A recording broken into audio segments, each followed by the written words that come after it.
नमस्कार श्रोते हो, इरा ब्लॉगिंग मराठी या यूट्यूब चॅनलवर सर्वांचे स्वागत. आजच्या व्हिडिओमध्ये आपण ऐकणार आहोत खरे नातेवाईक ही कथा. या कथेचे लेखक आहेत दत्ता जोशी. तारीख 21 ऑगस्ट 2022, वार रविवार, वेळ रात्रीचे 9:30. स्थळ पनवेल येथील एक छोट्याशा परिवाराचे घर. रविवारचा दिवस म्हणून सायलीने रात्री पावभाजीचा बेत केलेला होता. दोन्ही मुलं टीव्ही बघत बसलेली होती. तिचे मिस्टर, जे व्यवसायाने इंजिनियर होते, ते वरच्या रूममध्ये वाचत पडलेले होते. पावभाजी तयार झाली आणि सायलीने नवऱ्याला आवाज दिला. त्यावेळी तिला कल्पनाही नव्हती की आता काही क्षणात आपल्यावर जीव घेणं संकट येणार आहे. डिश भरून झाल्या. जिन्यावरून मिस्टर खाली येत होते. अचानक काय झालं कुणास ठाऊक.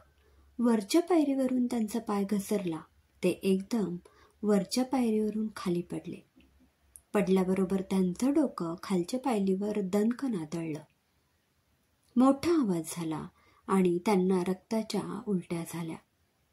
सगळ्या घरभर रक्तच रक्त पसरलं. सायलीने मोठ्या आवाजात किंकाळी फोडली आणि नवऱ्याची ती भयंकर अवस्था पाहून ती धाय मोकलून रडायला लागली. तिची लहान मुलं तर घाबरून गेली होती. त्यातल्या त्यात मुलाने थोडं प्रसंगावधान राखून शेजाऱ्यांना बोलावून आणलं. सगळ्यांची एकच धावपळ सुरू झाली. कोणीतरी धावत जाऊन डॉक्टरांना तातडीनं बोलावून आणलं.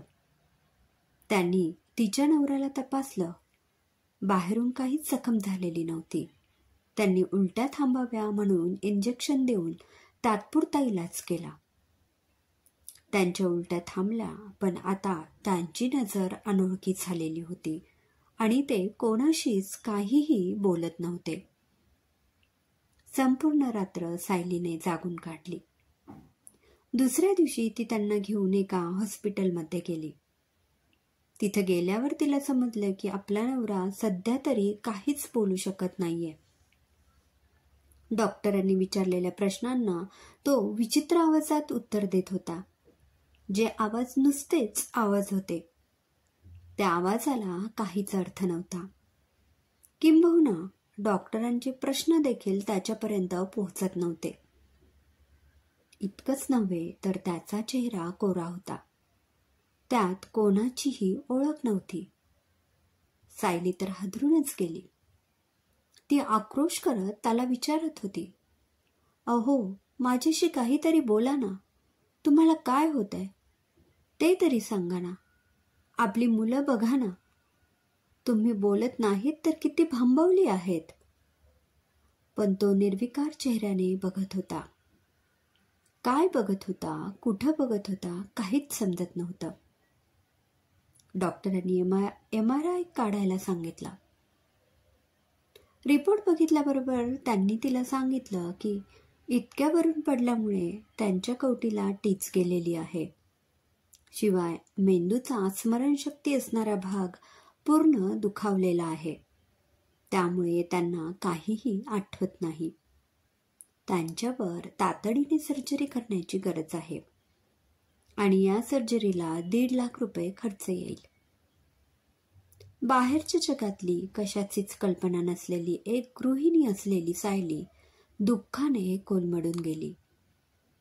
ना तिच्या मध्ये अशा प्रसंगाला सामोरं जाण्याचं धैर्य होतं, ना कशाची सवय होती.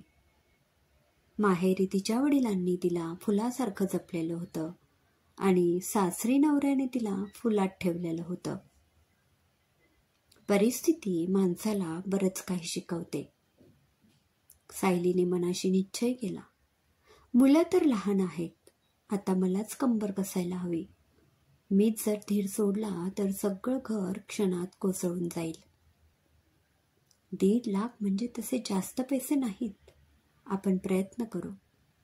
माझ्याजवळ साठवलेले काही पैसे असतील. काही दागिने मोडू. सहज जमून जाईल. कोणाकडे मागायची पण वेळ येणार नाही. अचानक तिला आठवलं की तिच्या नवऱ्याने आजारपणाचा विमा उतरवलेला आहे. ती तशीच घरी आली. कागदांची शोधाशोध करू लागली.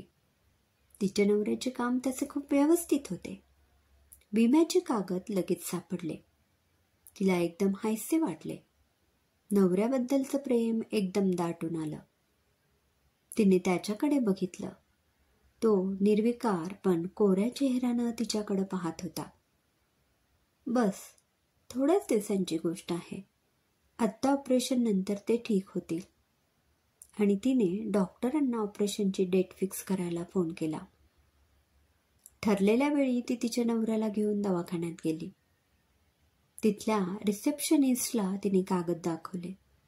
त्याने कठोरपणे ओरडून तिच्या अंगावर ते कागद फेकले आणि सांगितले की त्या पॉलिसीची डेट संपलेली आहे. त्यामुळे तिला अगोदर पैसे भरावे लागतील. ती मटकन खाली बसली. तिचा नवरा निर्विकारपणे तिच्याकडे बघत होता. तिच्या डोळ्यातून घळाघळा पाणी वाहत होते. यांत्रिकपणे ती नवऱ्याला घेऊन घरी आली. दुसऱ्या दिवशी ती कंपनीत गेली. कंपनी कुठे आहे हेही तिला माहीत नव्हतं, पण त्याच्या मित्रांना फोन करून तिने कंपनीचा पत्ता मिळवला. मॅनेजरला भेटण्याची अपॉइंटमेंट मिळवली. मुलांना नवऱ्याकडे लक्ष ठेवायला सांगून ती कंपनीत गेली. मोठ्या हिमतीने तिने सर्व कहाणी मॅनेजरला सांगितली. मॅनेजरने निर्विकारपणे सगळं ऐकून घेतलं आणि अपघात घरी घडल्यामुळे आम्ही दिलगीर आहोत असं सांगून तिचा निरोप घेतला. पण त्याचवेळी तिच्यावर उपकार केल्यासारखा त्यांचा प्रोव्हिडंट फंड आणि त्या दिवसापर्यंतचा पगार तात्काळ काढून त्याचा चेक तिच्या हातात दिला. तो चेक इतक्या कमी रकमेचा होता की तिला काही सुचेच ना. तिने प्रश्नार्थक मुद्रेने मॅनेजरकडे पाहिलं. ते म्हणाले, त्यांच्या घराचा हप्ता पगारातून कापला जातो म्हणून तो वजा करून घेतला आहे. यानंतरचा हप्ता मात्र तुम्हाला स्वतःला भरावा लागेल. तसे हमीपत्र त्यांनी तिच्याकडून भरून घेतले. भरलेल्या डोळ्यांनी दाताखाली ओठ दाबून आपलं रडं आवरत तो चेक घेऊन ती घरी आली. ती त्या भरल्या घरात बेसूरपणे रडत होती. मुले गोंधळलेली होती. काय करावे सुचत नव्हतं. शेवटी तिने निश्चय केला, आता आपले दागिने मोडायचे. काहीही झालं तरी आपल्या नवऱ्याला वाचवायचंच. तिच्याजवळ मंगळसूत्र, बांगड्या, कानातले झुमके आणि आईने आठवण म्हणून दिलेली मोहनमाळ होती. आता माहेरी आई बाबा गेल्यामुळे कोणीच नव्हतं. 2 भाऊ होते. ते खेड्यामध्ये खाजगी नोकरी करत असत. त्यांच्याशी फारसा संबंध येत नसे. मंगळसूत्र, बांगड्या, कानातले ही तर सौभाग्याची लक्षणं. ही कशी काढायची म्हणून तिनं मोहनमाळ हातात घेतली. त्याबरोबर आईची आठवण येऊन ती रडायला लागली. पण आता रडून चालणार नव्हतं. भावनेपेक्षा कर्तव्य श्रेष्ठ होतं. ती सोनाराच्या दुकानावर आली. ती मोहनमाळ तिने सोनारापुढे ठेवली. त्याने त्या मोहनमाळीचं वजन केलं. मोहनमाळेचं बिल मागितलं. तिच्याजवळ बिल नव्हतं. त्यामुळे त्याने अगदी कमी किमतीत ती माळ विकत घेतली. सगळ्या बाजूने तिची कोंडी होत होती. 1.5 लाख रुपये काही केल्या जमत नव्हते. कसे बसे 80,000 रुपये जमले होते. अजून 70,000 रुपये जमायचे होते. ऑपरेशनसाठी पैसे जमवता जमवता आपल्या घरामध्ये आता किराणाही संपलेला आहे याची तिला जाणीव झाली. सगळे प्रश्न वाचून अक्राळ विक्राळपणे तिच्या समोर उभे होते. बराच वेळ ती डोक्याला हात लावून बसून राहिली. काय करावे सुचत नव्हते. संध्याकाळी तिच्या नवऱ्याच्या ऑफिसमधून त्याचे बरेच मित्र त्याला भेटायला आले. जाताना त्यांनी वर्गणी काढून बरीच आर्थिक मदत त्याच्यासाठी जमा केली होती. सगळ्यांनाच त्याच्या अपघाताचं वाईट वाटत होतं, पण त्यांचाही नाईलाज होता. ते जास्त काही करू शकत नव्हते. जे काही करायचं होतं ते तिलाच करायचं होतं आणि जे काही भोगायचं होतं ते तिच्या नवऱ्यालाच भोगायचं होतं. तिचा नवरा खूप स्वाभिमानी होता. स्वतःच्या हिमतीवर तो शिकला होता आणि स्वतःच नोकरी मिळवली होती. हे घर देखील त्याने स्वतःच्याच हिमतीवर घेतलेलं होतं. कोणाकडूनही पैसे घेणं, कोणाची मदत घेणं त्याला अजिबात आवडत नसे. उलट तोच सगळ्यांना जमेल तशी मदत करत असे.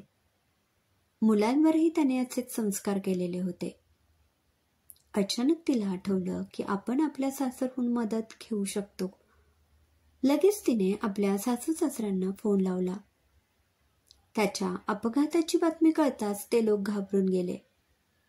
त्यानंतर तिने ऑपरेशनची आणि त्याला येणाऱ्या खर्चाची गोष्ट सांगितली. खर्चाचा आकडा ऐकल्याबरोबर सासूचा आवाज एकदम कोरडा झाला. हे बघ बाई, तुम्ही लोक घर सोडून गेले तेव्हाच पुढे काय होईल या गोष्टीचा विचार करायला हवा होता. तेव्हा तुम्ही आमचा विचार केला नाही. तुम्ही तुमची सोय पाहिली आणि आम्हाला खात्री आहे की वेगळं व्हायचा निर्णय घ्यायला तूच त्याला भाग पाडलं असेल. आता देखील तूच बघ काय करायचं ते. आमचे हातपाय थकलेले आहेत आणि आमच्याजवळ एवढा पैसाही नाही. तुझ्या माहेरून बघ ना, काही पैसे मिळाले तर. एवढ्या संकटात देखील सासूने आपल्याला बोलण्याची संधी सोडू नये याचं तिला प्रचंड वाईट वाटलं. पण ती यावेळी खूप असह्य होती.